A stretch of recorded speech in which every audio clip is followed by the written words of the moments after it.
भैया 30 किलोमीटर घर पड़ी हमारे बबूरा आ पवन सिंह हम कट्टर फैन ऐसा नहीं कि कह दी कि गिरनी दे दनू तो दे दे बात जतिवाद रही तो फिल्म के नाम बबुआन रही काहे सूर्यवंशम रहल भाई बहन माई केहू जोड़े एको ठोप गलत फिल्म होइले नहीं के ना कोनो में गलत गानो नहीं खे एको ठोप गाना 7-8 गो बा ऐसन बा गाना बा सुनबो तो सब हिट बा भाई का लगता फिल्म हिट करे मर्दे हिट ना करी नु हिट ना करी सुपर हिट होई हिट का होला पवन सिंह फिल्म हिट होई सुपर हिट होई। एक बात बताइए ये फिल्म सूर्यवंशम क्या माते बहन देख सकती है फिल्म? केहू देख सकेला भैया माते बहन का बूढ़ दादी देख सकेली हाँ बहन जोर देख सकेला गर्लफ्रेंड जोर देख सके केहू जोर देखबा नु एकदम प्योर बाबू वाला इतना बढ़िया कहानी बा कि देखबा तो देखब कह कम नु कहब पारिवारिक फिल्म में होला नु एकदम सस्पेंस से लेके सब चीजें बा। भैया इस फिल्म में कितना गाना है मतलब 8 गो 9 गो गाना कौन बढ़िया गाना लग रहा है? गाना याद भइल कि ना अभी? गाना मरते शुरुए से मचैले बा धमाका आस्था सिंह के का कहम भैया क्या बात बताते थे भैया आस्था सिंह के का कहम ने जीजा से भाव काहे खातर उदाते से ओढ़नी दबा के ओए होए न्यू एक्ट्रेस स्टाइल बड़ी आस्था सिंह तो सुनले प्रखंड होके चाहे जिला बबुआने से हिला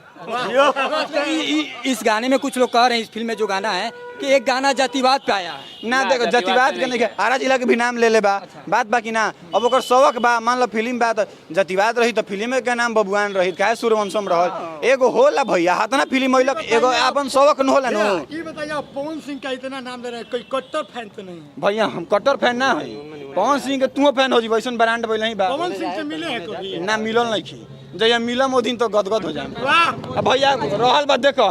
पवन सिंह के फैन हो कारण बा केकरो में कुछ क्वालिटी रहता तब नु फैन होबा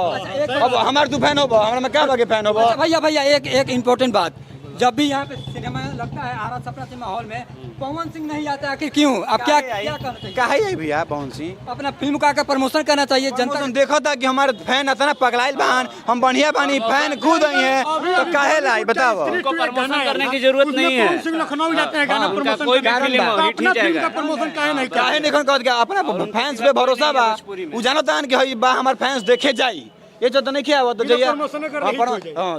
लो आरा जिला में मैंने पवन सिंह प्रमोशन करे तो काची का आरा जिला मर्दे घर ई बताओ तारा घरे अगर मर्दे रुपया दे के खाना खाए पड़ो तो काची तार घर हटे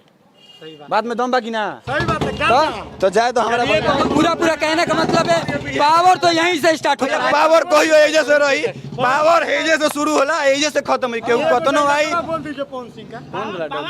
पावर कहाँ से चालू? पावर एजे शुरू होई एजे से खत्म होई एक बार अपना बोल केहू कतनो आई या कतनो आई झमकावला से थोड़े होई आ पवन सिंह केहू कहियो ना होई हां माने केहू कतनो नचला से नचनिया हो ऐसन हो के नु भाई हमार चीज टारगेट केहू नहीं कर अपना जगह पे होला सब फिल्म में डांसे क के कुछ फिल्म में खाली कमर हिला के हिट करवा दो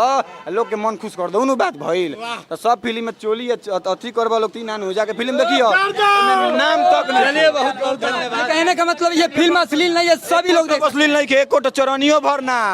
तू केहू जोर देख लेबा ऐसन फिल्म बा दम है फिल्म में। माने बहुत दम बा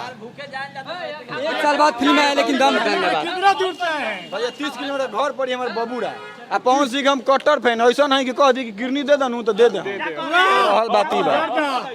भैया पवन कौन सी का ऐसा कट्टर फैन है कि कह दी किरनी हमरा चाहिए बबुआ तो हम किरनी दे दे हम बहुत बड़का फैन है ऐसा अगर गाना हमरा पता चल ना एक बिहान सवेरे 8 बजे आई तो नींद ना लागेला गाना सुने के चलते इतना बड़ फैन है समझ जा ना सारी अपना जगह पर तो देखिए पावर स्टार पवन सिंह का कट्टर फैन मिले हैं बाकी ये फिल्म में लग रहा है बाकी चलिए आप लोग फिल्म का आनंद लीजिए मिलते हैं नेक्स्ट वीडियो में नए इंटरव्यू के साथ। ये आरा सपना सिनेमा हॉल का है।